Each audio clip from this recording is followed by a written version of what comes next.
بسم الله الرحمن الرحيم القارعة O'z dahshatlari ila odamlar qalbini qattiq qoquvchi qiyomat yaqindir.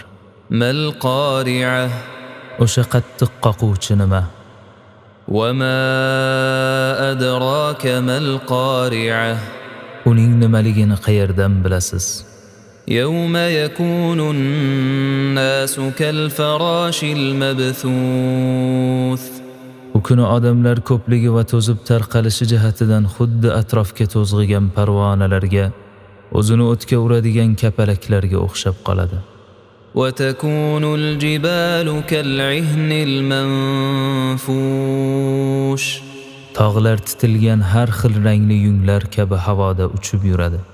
فأما من ثقلت موازينه فهو في عيشة راضية U kuni kimning yaxshi amallari tarozida og'ir bossa, u jannatda hamma rozi bo'ladigan hayotda bo'ladi. وأما من خفت موازينه فأمه هاوية Kimning yaxshi amallari tarozida yengil kelib, yomonliklari bosib ketsa, uning joyi hoviya, jahannamdir.